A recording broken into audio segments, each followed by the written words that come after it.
안녕하세요. DJ 레몬입니다. 오늘의 사연 시작해 보겠습니다. 여러분, 시어머니랑 목욕탕에 갔다가 뭐를 보게 됐는지 아시나요? 거기서 만난 새신사가 제가 믿을 수 없는 장면을 보여줬어요. 새신사가 도대체 무엇을 보여줬길래 제가 이렇게까지 경악을 하는지 궁금하실 거예요. 제가 직접 겪어서 황당하고 기분 나빴던 일을 천천히 설명드릴 테니 꼭 끝까지 들어주세요. 일단 저는 화학과 대학원생인데요. 지금의 남편을 만난 계기는 같은 과 동기 덕분이었어요. 동기가 남편의 여동생이었거든요. 신우가 동기라고 해서 친하게 지내고 있다가 남편을 소개받은 건 아니에요. 저는 정말 신우의 일을 안 좋게 보고 있었거든요. 과 내에 도는 소문이 너무 안 좋아서 신우이에 대한 별의별 소문을 다 들었어요. 제가 공부를 하러 도서관에 가서 동기들이랑 과제랑 시험 준비 상황을 이야기하다가 어느 순간 대화의 주제가 신우 이야기로 바뀌더라고요. 동기 중 한 명이 이런 이야기를 하는 걸 듣게 됐어요. 김수정 걔는 어떻게 저렇게 대학 생활을 하는 거야? 대리 출석은 기본이고 과제도 다른 사람에게 사서 제출하고 우리 학교가 나름 그래도 좋은 학교 아닌가? 저런 애가 어떻게 우리 대학에 붙었나 했는데 편법으로 들어왔다는 거 있지? 서울 살면서 농어촌 특별전형으로 왔다는데? 신우가 실제로 대학생 시절에 대리 출석을 밥 먹듯이 하고 과제를 가난한 같은 과 동기에게 돈 주고 사서 제출할 정도로 공부에 관심 없었어요. 그래서 동기들도 우리 학교가 나름 좋은 학교인데 어떻게 같은 학교에 갔냐 싶었던 거죠. 게다가 동기들이 이런 이야기까지 하고 있더라고요. 그거 다 위장전입이라니까. 수정이 정도 집안 배경이면 가능한 일이지. 근데 이상하게 수업에는 잘 따라와. 아예 멍청한 건 아닌 것 같던데? 전혀 공부에 관심 없을 것 같으면서 막상 조별과제 할 때 보면 나름대로 아이디어도 내고 참여도 하더라고.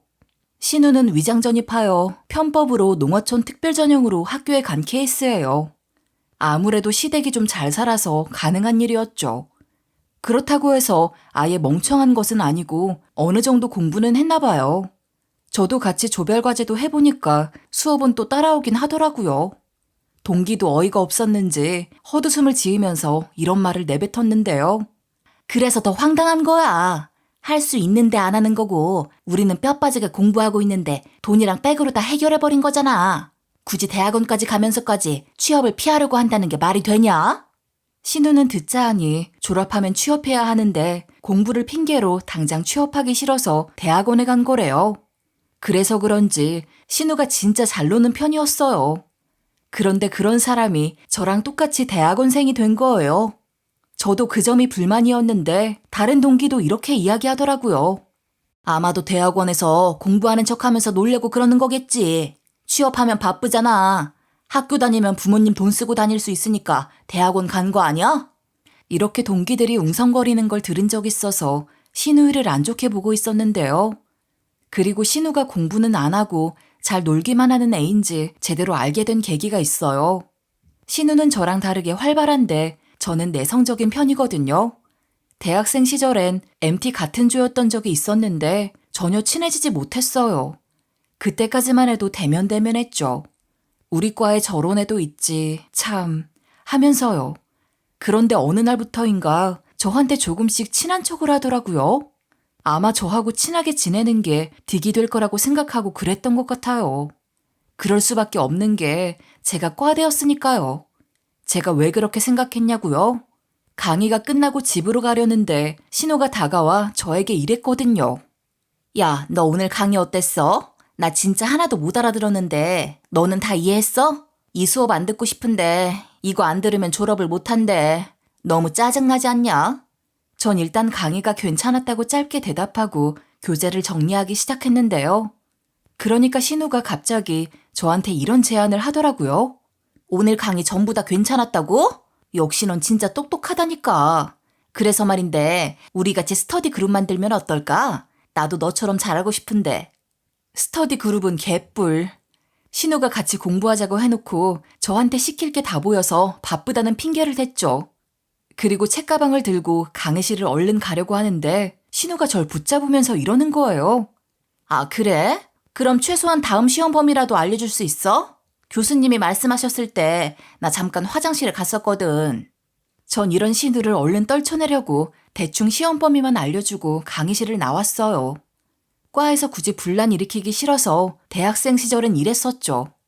신우가 소문도 그렇고 하는 행동도 그렇고 여러모로 불편한 사람이었어요. 신우랑 제가 어느 정도로 안 맞았냐면 저는 친하게 지내는 사람들하고만 다녀서 연애를 거의 안 했거든요. 그런데 신우는 맨날 남자친구가 바뀌고 그랬어요. 제가 평소보다 조금 늦은 저녁에 학교 도서관에서 나오는 길이었어요. 신우가 그날 남자친구로 보이는 사람이랑 같이 있더라고요. 신우가 분명히 이렇게 말하고 있길래 남자친구인 걸 단번에 눈치챘죠. 자기야, 집에 데려다 주려고 온 거야? 이렇게 늦은 시간에 와줘서 고마워. 오늘 회사는 어땠어? 오늘도 많이 바빴나? 부장님은 또 뭐라 했어? 그런데 여기서 더 웃긴 건 저번에 신우이를 만나러 온 남자랑 다른 사람인 거예요. 그 사이에 남자친구가 바뀌었나 싶어서 속으로 별꼴이라고 생각하고 있었는데요. 그게 제 착각이 아니었나 봐요. 며칠 뒤에 과방에 가니까 애들이 저를 보자마자 이러더라고요. 야, 너 김수정 남자친구 또 바뀐 거 봤어? 걔는 남자친구가 도대체 몇 명이야? 설마 헤어지지도 않고 여러 명 만나는 거 아니야? 매번 볼 때마다 다른 사람이 오는 것 같아. 학교 데려다주는 남자, 학교에서 만나는 남자 따로 있는 거 아니야? 신우가 참 별로라고 생각하고 있었는데 다들 그렇게 생각하고 있었나 봐요. 그날 과방에 있는 동기들이 다들 신우를 욕하고 있었는데요. 그만큼 과에서도 신우 평판이 별로 좋지 않았어요. 어느 날 외제차로 신우를 학교에 데려다주던 남자 중 한 명이 저한테 이런 식으로 말을 거는 거예요. 안녕하세요. 혹시 시간 좀 있으세요? 저 매번 볼 때마다 말 한 번 못 걸어봤는데 오늘은 용기를 내보려고요. 혹시 남자친구 없으면 연락처 좀 알려주실 수 있을까요? 어이가 없었죠. 딱 봐도 신우 남자친구인데 저한테 연락처를 물어본다고요? 그래서 제가 깜짝 놀란 표정으로 그 사람을 쳐다봤죠. 어떻게 해야 하나 잠시 고민하다가 신우랑 아무리 안 친해도 인간적으로 이건 아닌 것 같아서 이렇게 물어봤는데요. 잠깐만요.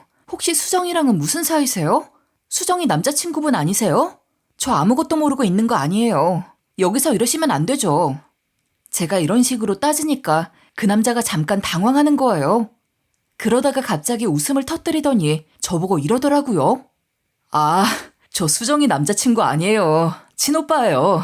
수정이가 출근 시간에 맞춰서 학교 좀 데려다 달라고 해서 가끔씩 같이 왔던 거예요.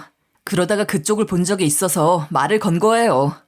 신우가 저랑 마주치면 저한테 친한 척 인사하고 그랬는데 그때 신우랑 같은 과라는 걸 알았다는 거예요. 그러면서 그 남자가 이런 말까지 해줬어요. 되게 웃긴 게 수정이한테 그쪽이랑 인사하는 거 보고 친구냐고 물어봤는데 공부만 하는 범생이고 진짜 재미없는 애라고 하더라고요. 과제도 하나도 안 도와주고 더럽게 깐깐하다고 말해서 오히려 관심이 갔어요. 그래서 꼭 한번 얘기해보고 싶었어요. 이제 제가 수정이 남자친구 아닌 거 알게 됐으니까 연락처 좀 줄 수 있을까요? 그 사람이 하는 말이 재미있고 솔직히 외모도 잘생겨서 걔네 오빠라는 게 좀 걸렸지만 연락처를 줬죠. 그런데 실제로 연락하고 좀 만나다 보니 성격이 신우랑은 완전 딴판이었어요. 착실하게 공부도 잘하고 바른 사람이라 대기업 다니고 아무튼 너무 좋더라고요. 저랑 잘 맞는 부분이 많아서 오랫동안 만나보다가 결혼을 전제로 만나게 됐어요. 남편이 저랑 결혼하고 싶어 했죠. 저는 물론 결혼할 만큼 재정 상황이 좋지만은 않아서 계속 시기를 미루고 있었어요. 그때쯤에 남편이랑 카페에서 만나 이야기를 하고 있었거든요. 그러다 결혼 이야기로 이어지고 제법 진지한 분위기로 잡혔는데 남편이 이런 소리를 다 하는 거예요. 우리가 전부터 결혼을 전제로 만나고 있었잖아. 만난 지도 꽤 됐으니까 슬슬 양가 부모님 뵈러 가야 하지 않을까? 남편이 이런 소리를 하길래 올 것이 왔구나 싶었죠. 그동안 남편이 은근하게 결혼하고 싶어 했었거든요. 그래서 제가 한참을 머뭇거리다가 이리 대답했는데요. 자기도 알겠지만 내가 지금 대학원생이라서 경제적으로 그렇게 넉넉한 편이 아니야. 아직 준비가 덜 되어 있는 것 같으니까 조금 더 있다가 부모님 뵈러 가자. 제가 용기를 내서 제 입장을 이야기했는데 남편이 뭐 그런 걸로 고민하냐는 식으로 말하더라고요. 우선 남편이 이렇게 말해줘서 역시 남편밖에 없다는 생각이 들었어요. 돈 때문에 결혼을 미루는 거면 걱정하지 마. 내가 못 사는 것도 아니고 당신을 위해서 결혼 비용쯤은 전부 다 낼 수 있어. 그냥 자기는 몸만 오면 돼. 난 당신에 대한 확신이 있어. 당신이라면 충분히 잘 될 수 있을 것 같아. 그동안 내가 외주하면서 당신 도와주면 되지. 아버지가 하시는 말씀 들어보니까 자기 만나면 분명 좋아하실 것 같아. 남편이 허세를 부리는 건 아니고 시댁에 잘 살아서 불가능한 일은 아닌 것 같았지만 실제로 그렇게 될지도 미지수였어요. 솔직히 한쪽 집안이 아무리 잘 살아도 돈을 다 대주면 집안 어르신들이 좋아하겠어요? 시댁 식구들이 아니 꼽게 볼 게 분명했죠. 제가 무리해서 결혼하더라도 저도 어느 정도 결혼 비용을 보탤 가능성이 높지만 이렇게까지 말해주니까 고맙더라고요. 그런데 그런 신우가 있는 집안으로 시집갈 생각을 했냐고요? 사실 신우가 남편이랑 제가 사귈 때부터 별로 마음에 안 들어 했긴 했어요. 앞서 말했듯이 대학생 시절부터 그렇게 친한 편은 아니었고 남편한테도 저 더럽게 깐깐하다고 말했다고 했잖아요. 그런데 제 앞에서는 티를 안 냈었거든요. 물어보는 건 제가 또 잘 가르쳐줬고 걔는 저하고 잘 지내는 게 이득이었으니까요. 그리고 제 성적이 꽤 좋은 편이라서 신부감으로는 나쁘지 않을 거라고 인정했을 거예요. 신우가 하는 행동을 보아하니 그렇게 생각할 수밖에 없었죠. 남편이 제 이야기를 했는지 신우가 학교에서 저를 보자마자 이런 이야기를 했거든요. 너 우리 오빠랑 결혼 이야기까지 했다며? 너랑 나 같이 연구하면 정말 좋은 결과 나올 것 같지 않아? 같이 연구해서 실적 쌓고 가족끼리 나란히 대기업 취직하면 좋겠다. 이런 식으로 설레발을 치더라고요. 신우 참 해맑죠. 집안에서 해달라는 대로 다 해주니까 나이에 비해 철이 덜 든 것 같았어요. 분명히 제가 하는 연구에 숟가락 얹을 생각으로 그랬을 거예요. 무튼 이런 신우도 있는 집안이고 남편이 결혼 비용을 전부 다 대주는 건 무리라고 생각했죠. 결혼은 집안과 집안끼리 하는 거라 그렇게 하면 안 될 거 알고 있었어요. 당연히 결혼할 나이가 됐으니까 엄마 아빠도 제가 결혼을 전제로 남자친구를 만나고 있는 걸 알고 있었는데요. 그런데 엄마가 이러더라고요. 지연아, 언제까지 대학원생이라고 결혼을 미룰 거니? 너도 이제 결혼할 나이가 됐잖아. 지금 만나는 그 친구 집안도 좋고 직업도 안정적이라며? 결혼할 전제로 만나고 있다면서 그 친구도 결혼할 마음이 있는 거지? 저는 아무래도 돈 문제 때문에 결혼하기가 좀 그런 상황이라고 이야기했죠. 그러니까 엄마가 이렇게 말씀하시는 거예요. 대학원 생활이 언제 끝날지도 모르는데 그렇게 집안도 괜찮고 직업도 괜찮은 남자를 어디서 만나겠냐? 엄마 아빠가 모아둔 돈 줄 거니까 결혼 허락 받으러도 오고 상견례 자리도 갖자. 아빠도 엄마 말이 맞다고 이야기하시면서 남자친구를 데리고 오라는 거예요. 남편에게도 이 사실을 말해서 양가 부모님께 결혼 허락을 받으러 가게 됐는데요. 가장 먼저 저희 집에 가게 됐는데 우리 부모님은 당연히 남편한테 호의적으로 대하셨죠. 엄마가 저희 남편을 보자마자 이런 반응을 보이시더라고요. 아이고, 오느라 고생 많았어요. 우리 딸이 자랑을 너무 많이 해서 자주 본 것 같네. 세상에, 키도 훤칠하고 생각보다 더 잘생겼어. 우리 딸이 사실 사진을 보여줬는데 실물이 더 낫네. 엄마가 이러시니까 남편이 몸둘 바를 몰라 하는 거예요. 화기애애한 분위기 속에서 식사도 하고 차도 마시다가 아빠가 이런 이야기도 해주셨어요. 우리 딸한테 다 들었어. 대기업에 다닌다며? 우리 딸이 대학원 생활하면서 경제적으로 여유롭지 못한데 이렇게 든든한 사람이 곁에 있어주면 마음이 놓이지. 자네만 괜찮으면 바로 결혼해도 되니까 언제든지 결혼하고 싶을 때 하게. 이렇게 엄마 아빠 두 분 다 저희 보고 언제든지 결혼하라고 하셨어요. 시댁에서는 어떤 반응을 보일까 긴장했는데 시부가 저를 보자마자 너무 좋아하시는 거예요. 아버님이 저를 앉혀놓고 이런 이야기를 하셨거든요. 안 그래도 내가 친구한테 예비 며느리에 대한 말을 듣고 얼른 결혼하라고 하려고 했거든. 내 친구가 예비 며느리 너를 가르치고 있다고 하던데 자네가 그렇게 똑똑하고 야무지다며? 그렇게 깐깐한 놈이 제일 예뻐하는 제자라고 하던데 그 녀석이 자네를 얼마나 예뻐하면 자네가 장차 큰 인물이 될 사람이라서 나중에 어딜 가든 간에 자기가 최대한 힘써주고 추천서도 써줄 거라고 말하더라. 그놈이 예뻐할 정도면 난 당연히 이 결혼 찬성이다. 시부가 우리 대학 교수랑 절친인 사이라 저에 대한 말을 전달 들었대요. 제가 교수님한테 예쁨 받는다고 하니까 시부가 특히 저를 마음에 들어 하셔서 남편과 결혼하게 됐어요. 결혼할 당시만 해도 시모가 크게 반대를 안 하셨거든요. 시부 앞에서는 시어머니께서 이런 덕담만 남겨주신 기억이 나요. 네 아버지가 이미 얘기했다시피 너희들이 좋다면 내가 반대할 이유가 없지. 나는 니들만 좋으면 언제든지 결혼해도 좋다.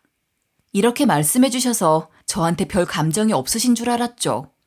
결혼하고 나서 보니 시모가 저를 엄청 싫어하는 거예요. 그 이유가 뭔지 아세요? 제 집안이랑 돈 때문이었어요. 어머님이 시댁으로 부르셔서 갔는데 시어머니 친구분들이 계시더라고요. 시어머니께서 웬일로 반찬을 가지러 오라고 해서 간 건데 따로 싸놓은 게 없었어요. 시모가 알아서 싸가라고 하길래 도대체 뭘 가져가야 하나 하고 있었거든요. 그러니까 어머님이 친구분들이랑 이런 이야기를 하시는 거예요. 진짜 너희들도 우리 집안이 얼마나 까다로운지 알고 있지? 그런데 지 공부한다고 돈도 제대로 못 벌어오는 여자가 우리 집안 며느리로 들어오는 게 말이 되니? 돈을 못 벌어오면 집안이라도 좋을 것이지. 집안도 그리 좋은 편이 아니더라. 이런 말을 해놓고 제가 쳐다보고 있으니까 제 이야기가 아니래요. 저 헷갈리게 완전 다정한 말투로 얼른 반찬 가지고 가라고 하면서 못 찾겠으면 자기가 찾아주겠다고 하시는 거예요. 그리고 냉장고에 있던 반찬 1개를 제 손에 쥐어주시더라고요. 저보고 잘 가라고 배웅까지 하셔서 찝찝하고 속상한 마음에 남편이 퇴근하자마자 어머님이 한 행동을 전부 다 이야기했거든요. 그러니까 남편이 콧방귀를 뀌면서 이러는 거예요. 엄마가 진짜로 그랬다고? 우리 엄마면 일부러 그런 거지. 속이 뻔히 다 보인다. 당신 속상할까봐 말 못했는데 엄마가 아빠 없을 때 나한테 엄청 뭐라 했거든. 진짜로 결혼할 거냐고 몇 번이나 물어보면서 다시 생각해보래. 이러고 나서 남편이 뭐라 했는지 아시나요? 여기서 더 웃긴 게 시모는 저보다 잘난 구석이 더 없다는 거예요. 남편이 글쎄 저한테 이런 이야기를 다 해주는 거 있죠? 우리 집이 잘 사는 게 전부 다 아빠 덕분인데 엄마는 왜 그러나 몰라. 엄마는 사회생활도 제대로 안 해보고 돈 잘 버는 아빠한테 시집와서 집안일만 해봤대. 아빠 덕분에 잘 사는 거니까 몇십 년을 계속해서 아빠 눈치만 보는 것 같아. 엄마가 사실 사고를 여러 쳐서 아빠가 돈으로 수습해준 게 꽤 있거든. 엄마가 운전하다 큰 사고를 냈는데 오히려 다친 사람한테 역정을 내서 일을 키워서 아빠가 수습해준 적도 있고 엄마가 이웃이랑 다투면서 입을 다물 수 없는 욕을 하는 바람에 모욕죄로 고소할 거라고 난리가 난 적도 있어. 그걸 전부 다 아빠가 수습해준 거지. 남편이 하는 말을 들어보니 시모가 왜 그랬는지 알겠더라고요. 어머님은 제가 별로인데 아버님 때문에 제 결혼을 반대하지 못했던 거였어요. 시어머니께서 저한테 시집살이를 시키면 제가 충분히 대항할 수 있었거든요. 그런데 시모가 대놓고 저를 싫어하는 게 아니라 신우랑 그렇게 제 뒷담을 하는 거예요. 저보고 들으라고 하는 거죠. 그걸 도대체 언제 느꼈냐고요? 결혼 후 첫 가족 모임을 시댁에서 하게 됐거든요. 그날 저녁 식사가 끝나서 저는 식탁을 치우고 있었어요. 주방에서 시어머니가 시누이가 설거지를 하면서 속삭이는 소리가 들리더라고요. 그렇게 가까운 거리인데도 어머님이 이렇게 말하는 소리가 들렸어요. 그래, 네 말대로 저 애 정말 어쩌면 좋니? 참 집안도 그저 그렇고. 저쪽 집안은 평범한 중산층인데 우리 집은 그에 비해 잘 살잖아. 잘난 거 하나 없는 애가 이런 집안에 시집 온 게 마음에 걸리지도 않나? 네가 보기에도 우리 집안하고는 너무 안 맞지 않냐? 시모가 이런 식으로 궁시렁대고 있길래 바로 귀를 기울였죠. 그러니까 시누이가 어머님한테 바짝 붙어서 이런 식으로 맞장구를 치는 거예요. 맞아, 엄마. 오빠는 왜 이렇게 조건이 안 좋은 사람하고 결혼했는지 모르겠어. 분명 더 좋은 사람이 있을 텐데. 걔도 참 그래. 자기랑 어울리지도 않은 집안으로 시집와버리고 너무 양심 없지 않아? 시모랑 신우가 하는 말을 들어보니 제가 마음에 안 드는 이유가 집안 조건에 있었어요. 아니, 시모는 저랑 똑같이 평범한 중산층 집안이었으면서 왜 조건 타령하는 걸까요? 이거 완전 내로남불 아닌가요? 신우 이것도 진짜 박쥐 같은 년이에요. 저를 그렇게 오랫동안 봤으면서 시모가 계속해서 자기한테 욕을 하고 안 좋게 보니 슬슬 붙는 거예요. 아마 연구하는 거 공유 안 해주니까 기분 상해서 돌아선 것 같았어요. 신우가 그날 부엌에서 시모랑 이런 식으로 뒷담을 하는 것도 들었거든요. 그리고 돈이 없고 집안이 별로면 도움이라도 되던가. 내가 같이 연구하자고 하니까 바쁘다고 하고 쓰고 있는 논문 좀 보여달라고 하니까 보여주지도 않아. 하는 짓이 너무 치사하더라고. 연구는 스스로 해야죠. 진짜 양심이 없는 거 아닌가요? 그래서 신우가 가뜩이나 저 마음에 안 들어하는 시모한테 제 뒷담을 하는 거예요. 시모는 또 신나서 둘이 쌍으로 저를 욕하기 시작했어요. 시모가 대충 이런 헛소리를 짓거리고 있더라고요. 아무리 생각해도 며느리 걔가 울 남편 재산을 노리고 들어온 것 같더라. 딱 봐도 우리 아들 꼬셔서 홀린 거겠지. 우리 아들이 아무나 사귀는 애도 아닌데 괜히 저런 애를 데리고 왔겠니? 시어머니께서 이런 말을 씨부리는데 시누이가 거기서 맞다고 수긍을 하고 있는 거예요. 동기 애들이 시누이 인성이 더러우니 말도 섞지 말라고 할 때 들을 거 그랬어요. 진짜 제가 재산을 노리고 들어왔겠어요? 그리고 대학생활 4년에 대학원생 생활까지 얼굴 본 시간이 몇 년인데 제가 그럴 사람이 아니라는 것 정도는 알 거예요. 제가 본인이 원하는 대로 안 해주니까 완전 심호편을 들더라고요. 그래서 제가 그걸 보고 너무 배신감이 느껴져서 자리에서 벌떡 일어났죠. 곧바로 싱크대가 있는 쪽으로 가서 신우한테 대놓고 이런 식으로 한마디 했어요. 아가씨, 어떻게 나랑 그리 오래 봐놓고 그런 말을 할 수 있어요? 동기들이 다들 욕한 이유를 알겠네요. 제발 양심 좀 챙기세요. 성인이면 제발 앞가림은 스스로 하시고요. 제가 날린 일침을 듣고 신우가 얼굴이 벌개져서는 그 뒤로 저한테 더 적대적으로 나오는 거예요. 아예 저랑 등을 돌리게 된 거죠. 저는 시모랑 신우가 그러든가 말든가 남편과 잘 지냈어요. 제가 뭐 시댁에서 시부모님 모시고 사는 것도 아니고 남편이 저를 진심을 다해 서포트해줬거든요. 남편이 평소에 이런 이야기를 해주면서 저를 진심으로 응원해줬어요. 여보, 요즘 힘들지? 되는 일이 하나도 없어도 아빠 말대로 좀만 더 하면 교수가 되든 어디 기업으로 들어가든 큰 사람이 될 거야. 그러니까 좀만 더 힘내서 해보자.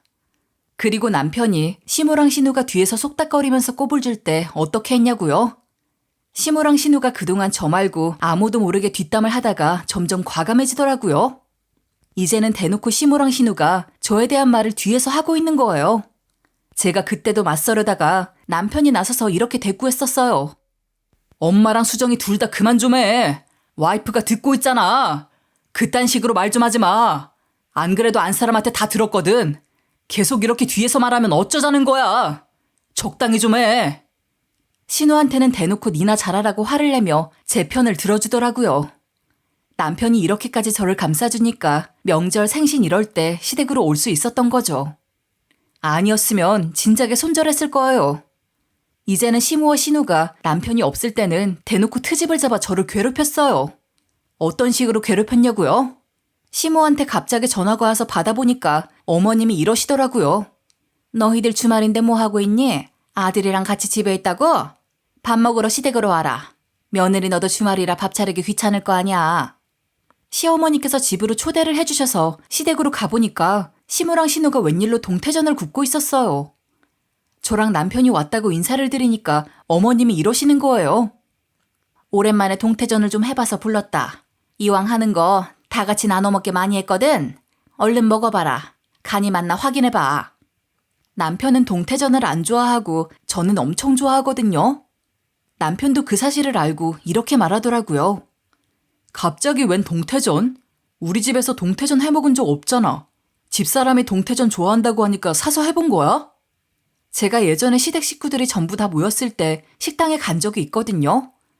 그때 메뉴판에 동태 요리가 있길래 제가 좋아한다고 말했었는데요. 하지만 시댁 식구들은 동태를 안 좋아하거나 그냥저냥 있으면 먹고 없으면 안 먹는 입맛 같더라고요. 결국 그날 동태 요리를 못 먹었어서 시모가 기억하고 있었을 거예요. 다른 시댁 식구들이랑 똑같이 동태전을 안 좋아하는 남편이 안 먹겠다고 해서 저 혼자 동태전을 바로 집어먹었죠. 사실 그게 약간 묘하게 썩은 동태였던 거예요. 먹기 전에는 몰랐는데 먹으니까 맛이 약간 이상하더라고요. 기분 탓인 줄 알고 계속 먹었는데 아무리 씹어봐도 이상해서 뱉었거든요. 그때 시모가 정색을 하면서 이렇게 뭐라 하시는 거예요. 어머, 왜 뱉니? 아무리 맛이 없어도 음식을 그렇게 뱉으면 어떡해. 열심히 해준 나는 뭐가 돼? 며느리가 하는 행동이 어쩜 이러니? 어머님은 막 짜증을 내셔서 저도 순간 욱할 뻔했거든요. 다행히 남편이 당황스러워하면서 일이 걱정을 해줘서 기분이 풀렸어요. 엄마는 음식 맛이 이상하면 뱉을 수도 있지. 왜 또 그래? 며느리가 걱정되지도 않아? 음식 맛이 이상해? 왜 갑자기 뱉은 거야? 제가 얼른 화장실로 가서 입을 헹궜는데요. 입안이 너무 찝찝해져서 시모한테 이리 물었어요. 아니, 제가 음식을 괜히 뱉은 게 아니라 저도 놀라서 그랬어요. 어머님, 음식이 상한 것 같아요. 혹시 칫솔이나 가글 있어요? 신우는 제가 그러든 말든 쳐다보지도 않고 상한 동태전을 계속 굽고 있는 거예요. 게다가 시모가 퉁명스럽게 이러셨어요. 우리 집에 칫솔이나 가글 같은 거 없다. 너는 내가 애써 해준 음식을 가지고 뭐 하는 짓이니? 우리 집 음식 먹기 싫으면 손도 대지 말아라. 그 와중에 신우가 절 흘겨보고 있길래 저도 똑같이 눈을 부라리고 있었죠. 남편이 그 사이에 끼어들어서 이렇게 저를 말리더라고요. 왜 또 그런 식으로 말해? 와이프가 일부러 그러는 것도 아닌데 그러지 좀 마. 차 안에 가글 있으니까 그거 가지고 올게. 남편이 이러면서 주차장을 다녀오겠다고 하고 나가더라고요. 그런데 남편이 가자마자 시모랑 신우가 깔깔 웃는 거예요. 시모가 제 앞에서 이런 식으로 비웃는 말을 하는 거 있죠? 아무리 그래도 음식을 뱉는 게 말이 되냐? 며느리 제가 싸가지가 없어서 그래. 하긴 그런 집안에서 자랐으니 못 배워서 저런 것 같다. 이렇게 말하면서 막 대놓고 뒷담을 하는 거예요. 당연히 제가 당하고만 있지는 않았죠. 바로 이렇게 나서서 대놓고 캐물었는데요. 어머님, 설마 일부러 그러신 거예요? 지금 제 욕하신 거죠? 아가씨도 다 알고 같이 웃으신 거잖아. 그치? 도대체 왜 이러는 건데? 시모가 얼척없다는 듯이 웃고 있는 것도 열받아 죽겠더라고요. 그런데 신우가 여기서 이런 말을 내뱉는 거예요. 아니 지금 무슨 소리 하는 거야? 우리끼리 다른 말하고 있었어. 혹시 자격지심 있어? 왜 멋대로 오해를 하고 화를 내고 그래? 이런 식으로 둘러대면서 절 이상한 사람 취급하는 거예요. 그래서 제가 방 안에 계시는 시부를 불러왔어요. 때마침 남편도 가글을 들고 왔더라고요. 그래서 제가 아버님이랑 남편이 있는 그 자리에서 이렇게 말해버렸죠. 어머님 아가씨 적당히 좀 하세요. 아무리 제가 미워도 상한 동태를 먹이시면 어떡해요. 대놓고 제 뒷담하고 제 이야기하는 것도 그만하셔야 할 거예요. 시모랑 신우가 어이없게도 너무 억울하다는 표정을 짓더라고요. 그리고선 시모가 이리 말하는 것 좀 들어보세요. 아니 나는 동태가 상한 줄 몰랐다. 그리고 난 며느리 이야기를 한 것도 아니야. 며느리 너야말로 우리한테 왜 그러니? 무슨 악감정이라도 있는 게야? 이런 식으로 나오니까 시부랑 남편도 뭐라 말을 못하더라고요. 그 일이 있은 지 한참 지난 뒤에 시모가 저한테 전화했길래 받아봤거든요. 어머님이 글쎄 이런 질문을 하시는 거예요. 며느라, 지금 옆에 우리 아들 있냐? 이 말을 듣는 순간 안 좋은 예감이 들었어요. 시어머니라 전화를 안 받을 수도 없고 한숨을 푹 내쉬면서 이리 대답했는데요. 지금 남편 옆에 없는데 갑자기 무슨 일이세요? 제 예상대로 옆에서 신우의 목소리가 들리더라고요. 게다가 시모가 제게 이런 막말을 쏟아내고 말았어요. 아무리 생각해봐도 네가 내 아들 등골 빼먹는 것 같다. 네가 며느리 노릇을 안 하잖아. 우리 집 같은 곳에 시집왔으면 네가 눈치껏 잘해야지. 때리는 시어머니보다 말리는 신우이가 더 밉더라고요. 신우이가 이런 식으로 재수없게 말리고 있는 거예요. 엄마 하지 말라니까 왜 그래? 애가 100% 이른다니까? 우리 오빠 등골이나 빼먹는다지만 이렇게 대놓고 뭐라 하면 아빠가 알게 될 거야. 신우가 그러니까 더 어이가 없대요. 여기서 제가 기죽어 있을 사람은 아니라서 이렇게 대답해버렸죠. 네, 아가씨 말이 맞아요. 아버님한테 다 이를 거니까 그렇게 알고 계세요. 뭐 더 할 말 있으세요? 어차피 내지른 김에 더 말씀하세요. 다 들어드릴게요. 제가 이렇게 나오니까 시모랑 신우가 깨갱거리면서 전화를 끊었던 적이 있어요. 시부도 제가 이런 취급 당하는 거 알고 있어서 시모랑 신우한테 엄청 뭐라 했었거든요. 그래도 저것들이 제 앞에서 저러대요? 시부 하나라도 절 우습게 보지 않아서 다행이었죠. 아니었음 이 결혼 엎을 뻔했어요. 남편이 편 들어주더라도 한계가 있을 수밖에 없는 게 시모랑 신우가 그동안 저만 들을 수 있게 다른 사람인 척 이야기를 했다고 했잖아요.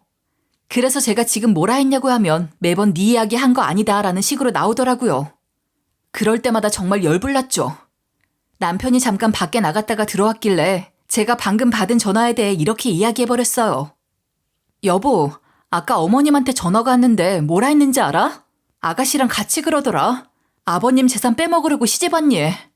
제가 이렇게 말하면서 너무 힘들다고 하소연했거든요. 남편이 제가 하는 말을 듣자마자 표정이 확 안 좋아지더니 이러는 거예요. 뭐? 엄마랑 동생이 그새 또 그랬어? 내가 하지 말라고 해도 귀등으로도 안 듣네. 내가 아빠한테 전부 다 이야기할게. 이러고 나서 아버님께 바로 전화를 하더라고요. 남편이 아버님과 전화통화를 좀 하더니 끊었는데 잠시 후에 시부께 전화가 온 거예요. 그 전화를 받아보니 아버님이 이렇게 말씀하셨어요. 며느라, 우리 집사람이랑 딸이 그래서 속상했다며. 다음에는 이런 일 없도록 할게. 안사람이랑 내 딸이 또 그러면 다 같이 모아놓고 머릿속에 사과하게 만들 거다. 그런데 안사람이랑 내 딸이 또 억울하다고 하고 며느리 네 이야기한 거 아니라고 하더라. 며느리 네가 오해를 한 거냐? 아님 안사람이랑 내 딸이 연기를 하는 거냐? 시부가 하는 말을 들어보니 이번에도 시무랑 신우가 절 예민하고 이상한 사람 취급했더라고요. 그래서 제가 시무랑 신우가 연기를 하는 것 같다고 말했지만 아휴, 결국 일이 찝찝하게 끝나고 말았죠. 그러니까 시무랑 신우가 또 야비하게 저를 괴롭혔거든요. 시댁으로 또 부르길래 남편이랑 같이 갔어요. 시모랑 신우가 바쁘게 음식을 하고 있길래 저도 가서 도왔는데요. 그런데 어느새 저한테 냄비에 있는 국 좀 저어라, 이것 좀 썰어라 하시더니 스물스물 부엌 일에 손을 떼는 거예요. 정신을 차려보니 저만 음식을 하고 있었어요. 시모랑 신우한테 와서 좀 도와달라고 하니까 듣는 척도 안 하는 거예요. 베란다에서 뭘 해야 한다고 둘이 키득거리고 있더라고요.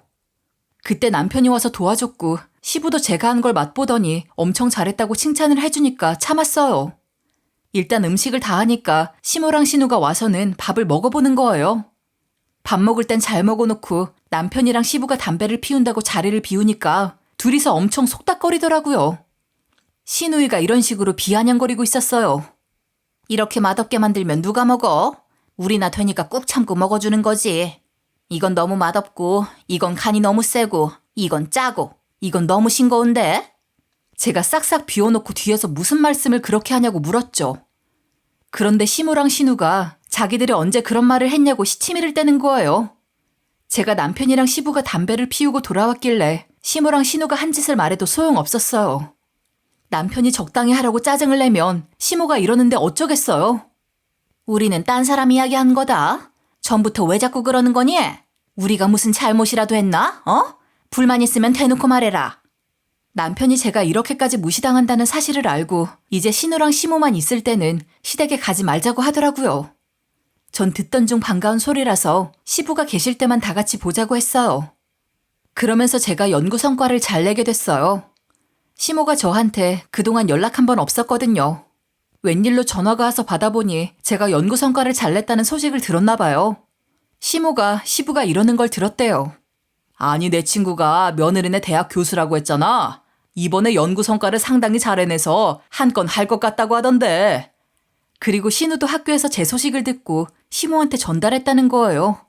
시모가 가족 좋은 게 뭐 있겠냐며 신우 좀 도와달래요. 제가 왜 그래야 하는지 모르겠어서 연구는 스스로 해야 한다고 못 박았어요. 그랬더니 시모가 난리치면서 저를 구박하는 거예요. 제가 그 소리를 듣고만 있지 않고 바로 전화를 끊어버렸어요. 남편이 왜 그러냐고 묻길래 시모가 한 짓을 전부 다 말해줬죠. 그랬더니 남편이 이런 시모와 신우를 질려 하더라고요. 시모랑 신우도 제가 잘 나가게 되면 콧대가 좀 낮아질 것 같았어요. 안 그래도 곧 학술대회가 열리는데 이번 학술대회는 대기업 고위 간부도 참석해서 본대요. 제가 다루는 건 요즘 화장품 업계에서 크게 관심을 보이고 있는 주제였어요. 저는 그걸로 논문 준비를 다 끝냈죠. 교수님 말씀으로는 이번 학술대회 때 발표만 잘하면 바로 대기업 스카웃 코스를 밟을 수 있을 것 같다고 하셨어요. 시부도 교수한테서 전달들었다고 저 응원해줄 겸 축하 파티를 미리 열자는 거예요. 그 자리에서 오랜만에 시댁 식구들을 전부 다 만났어요. 남편이랑 시부는 엄청 기뻐해주고 축하해주더라고요. 그렇게 한참 동안 음식을 먹으면서 화기애애하게 이야기를 나누다가 시부가 화장실에 갔어요. 바로 그때 시모가 그럴 능력 있으면 가족도 좀 도와주면 좀 좋냐고 오히려 핀잔을 주는 거예요. 늘 그랬던 남편이 나서서 엄청 뭐라 했어요. 전 시무랑 신우한테 시부 오시면 전부 다 말하겠다고 했죠. 시부는 집이 이렇게 잘 살게 되기까지 편협한 방법 안 쓰고 진짜 착실하게 살아오셨거든요. 그래서 약간 고지식한 면도 있긴 하셨어요. 아무튼 그런 면이 있으셔서 집에서 공부에 필요한 지원은 해줄 수 있지만 공부도 스스로, 자기 앞가림도 스스로 해야 한다는 주의셨는데요. 시모랑 신우도 이런 시부의 성격을 아주 잘 알고 있었죠. 그래서 제가 보란 듯이 이렇게 이야기해버린 거예요. 그러게, 아버님 언제 오셔? 어머님이 능력 있으면 가족도 좀 도와달라고 뭐라 했다고 전부 다 말해야겠다. 아가씨가 스스로 아무것도 못한다는 거 알면 아버님이 좋아하시겠네. 이러니까 시모랑 신우가 아무 말도 못하고 입 다물고 있더라고요. 마침 시부가 오셔서 바로 일렀고 제 말을 들은 시부가 화를 내셨어요. 시모랑 신우가 시부 보고 저랑 잘 지내보겠다고 했나 봐요. 그런데 왜 약속을 지키지 않냐고 역정을 내시면서 자리가 금방 파토났는데요. 그 후로 시댁을 가거나 서로 연락을 한 적이 없었어요. 그러다 학술대회 전에 논문 제출하러 가려는 길 시모한테 전화가 온 거예요. 시모가 뭐 하냐고 물어보길래 지금은 한동안 한가하고 오후에나 논문 제출하러 가려고 했다고 했죠. 그런데 시모가 갑자기 살갑게 굴면서 이러는 거예요. 그럼 지금 제출하는 데까지 내 차로 데려다 줄 테니까 사우나나 같이 가자. 며느리랑 사우나 가는 사람들이 부러웠는데 같이 가줄 거지? 그렇게 구박하던 어머님이 웬일인지 싶었어요. 마침 논문 제출하기 전에 시간이 남아서 뭘 할까 싶었거든요. 대놓고 뒷담을 하던 시모가 웬 사우나인가 싶어서 거절하고 싶었지만 다시 생각해보니 같이 가도 나쁠 건 없다는 생각이 들었어요. 솔직히 남편이 시모랑 신우를 되게 질려하고 있지만 사이가 점점 멀어지는 것 같아서 마음에 걸렸거든요. 그래도 가족이잖아요. 지난번에 시부한테 일러서 시모랑 신우가 좀 혼나기도 했고 이번엔 진짜 잘 지내보려고 하는 건가 싶어서 믿어보기로 했죠. 그리고 다른 곳도 아니고 사우나를 같이 가는 건데 무슨 일이 있겠어 싶었어요. 저는 장롱면허라 운전을 잘 못해서 대중교통을 타고 가야 했었는데 시모가 사우나 끝나면 태워다 준다니 잘됐다 싶어서 논문 인쇄본이랑 서류를 챙겨서 시모 차에 탔는데요. 그렇게 목욕탕에 도착했는데 시모가 엄청 살갑게 굴더라고요. 내가 그동안 너한테 할 말 못할 말 다 해서 속상했지? 그때는 내가 생각이 짧았던 것 같다. 돈 다 내줄 테니 세신도 하고 커피나 바나나 우유 이런 거 먹고 싶으면 마음껏 먹어라. 시모가 이렇게 제 눈치를 보면서 미안해하니까 저도 마음이 좀 풀어지는 것 같았어요. 그렇게 목욕탕 안으로 들어갔죠. 시모가 들고 온 바디워시, 샴푸, 린스 이런 걸로 전부 다 샤워했는데요. 샤워하고 나서 보니 시모도 열심히 씻고 있더라고요. 제가 그동안 탕 안에서 몸을 좀 지지다가 좀 졸았어요. 이제 때밀 차례가 된 것 같아서 일어났죠. 시모가 안 보였지만 어디 사우나라도 들어가 있나 보지 싶어서 신경 쓰지 않고 새신사가 있는 쪽으로 갔어요. 그런데 새신사가 저를 은밀히 화장실로 데리고 가는 거예요. 도대체 뭐 때문에 절 이렇게 몰래 부르나 싶어서 따라갔는데요. 새신사가 화장실에서 소형 몰래카메라를 보여주면서 이러는 거예요. 사모님 목숨은 제가 살려드린 겁니다. 홈캠인 것처럼 보여서 물어봤더니 새신사가 맞대요. 사실 새신사는 제 신우의 시모였어요. 이게 어떻게 된 일이냐. 신우의 시댁이 좀 가난해서 사돈어른이 이 일 저 일 다 하신다고 했거든요. 신우는 가난한 집 아들하고 사고를 쳐서 애가 생기는 바람에 일찍 결혼했는데 사돈어른께 일정 금액을 드리면서 집에서 애 좀 봐달라고 했나 봐요. 그리고 우리의 못된 시모와 신우는 그걸로 또 사람을 대놓고 꼽주고 다녔죠. 오늘도 사우나 오면서 시모가 이런 말을 해줬거든요. 사실 지금 가는 사우나 말이야. 사돈이 새신사로 일하는 곳이거든. 참 징그럽게도 불쌍하게 사는 양반이야. 사돈 어른이 때를 참 잘 밀어. 용돈 줄 생각으로 가는 거야. 저는 그 말을 듣고 좀 민망했죠. 어떻게 사돈 어른께 때를 밀어달라고 해요? 기회가 된다면 사돈 어른 앞에서 망신을 줘야겠다 생각하고 있었죠. 하지만 사돈이 자기가 새신사로 일하는 걸 부끄러워하는 게 보이니까 반가운 척하기가 좀 그렇더라고요. 게다가 신우가 자기 시어머니한테 막대하는 걸 본 적이 있어서 막상 마주하게 되니 민망했죠. 저도 사돈어른이랑 잘 알고 지낸 사이도 아니라서 일부러 눈인사만 하고 거의 모르는 척하고 있었는데요. 그런 사돈어른이 저를 불러 세운 거예요. 사돈어른께서는 목욕탕 안에서는 다른 사람들이 관심을 가질까봐 저를 사모님이라고 부르면서 따로 부르신 거래요. 제가 방금 말했듯이 신우가 사고를 쳐서 조금 일찍 결혼했는데 신우 시댁이 가난했어요. 그러면서 새신사로 일하고 있는 사돈어른한테 애 봐달라 밥 해달라 하면서 제 시모와 함께 대놓고 무시했대요. 얼마나 무시당하고 있었냐. 사돈어른이 신우네 집에서 밥하고 있을 동안 아예 고용인 취급하고 없는 사람 취급했다는 거예요. 지들끼리 할 말 못할 말 다 하면서 떠들고 있을 정도였대요. 그런데 사돈어른이 신우네 집밥을 해주고 있는 사이 시모와 신우가 제 논문을 빼돌리려는 계획을 했다는 거예요. 이름을 바꿔서 제출한 다음 대기업으로 진출할 거라는 계획을 들었다면서 사돈이 이런 얘기를 해주더라고요.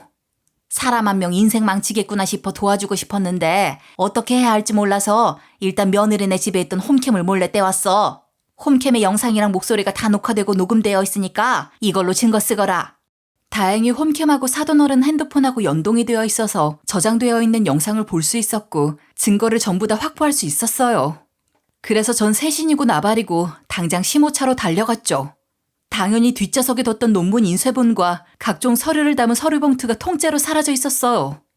어쩐지 저 혼자 탕에 들어가 있을 때 시모가 안 보이더라고요.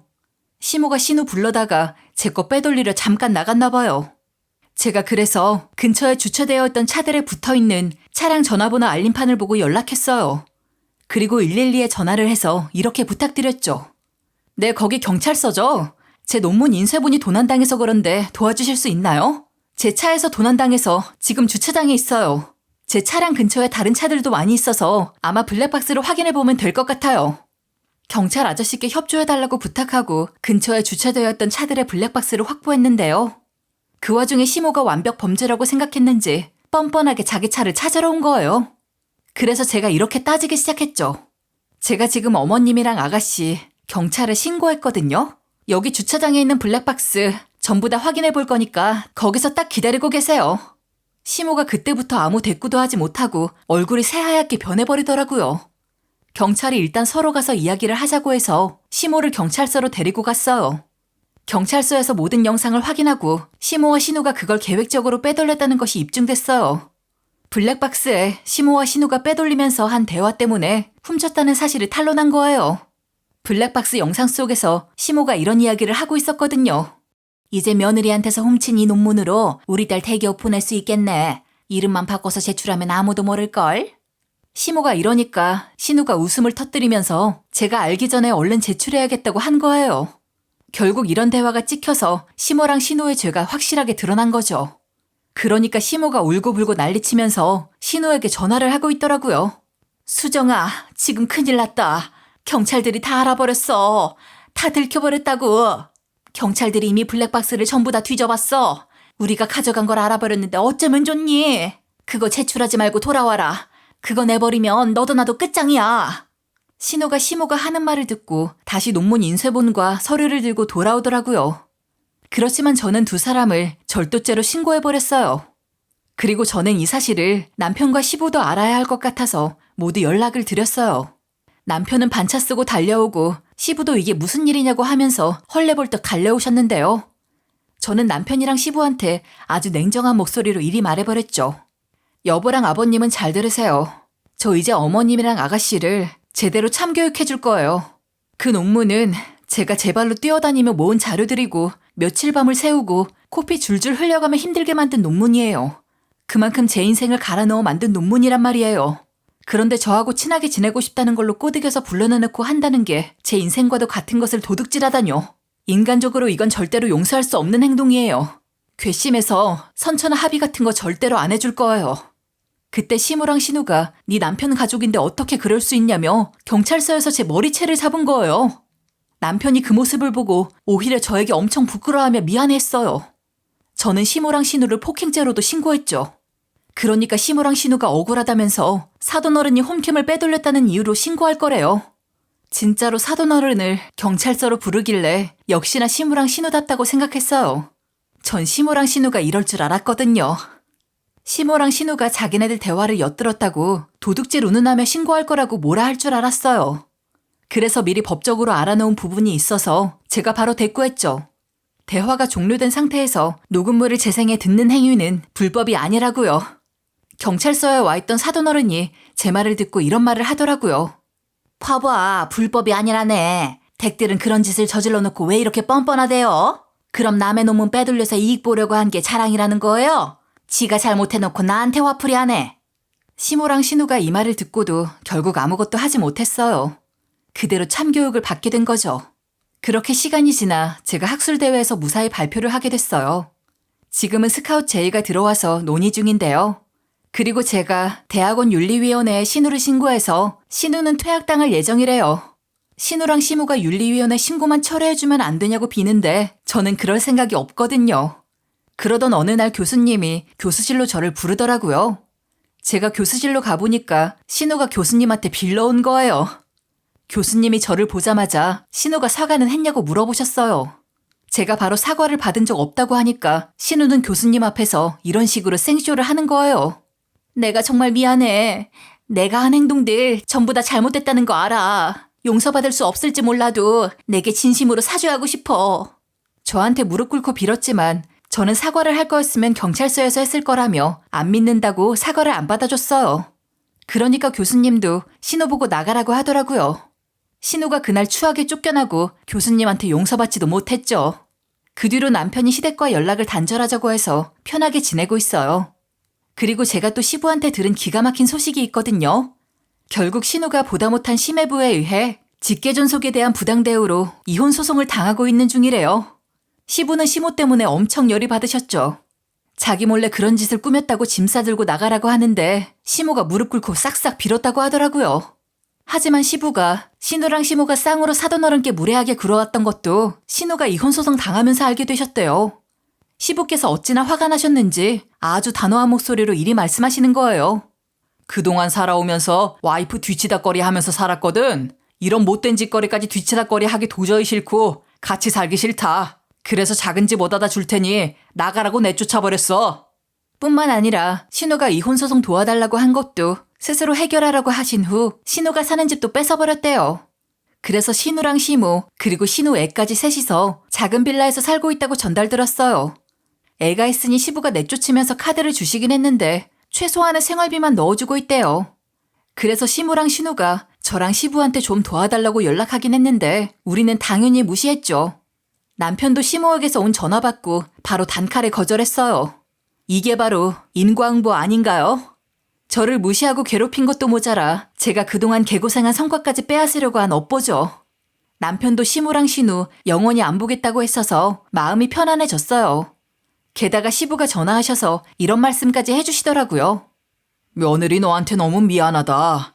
내가 여자를 잘못 만나서 자식 농사를 한놈 망쳤어. 아들 한 놈이라도 올바르게 커져서 다행이고 좋은 며느리를 데리고 와서 마음이 놓이네. 와이프랑 딸년 전부 다 한동안 안 볼 거니까 걱정하지 말아라. 이렇게 말씀하신 후로 시부가 신우한테 신경 쓸 정성과 돈을 남편한테 더 주고 신경 써주니까 너무 좋네요. 요즘은 이렇게 전세 역전이 돼서 시모랑 신우랑 다르게 저는 아주 잘 살고 있습니다. 여기까지 제 사연글 들어주셔서 감사하고요.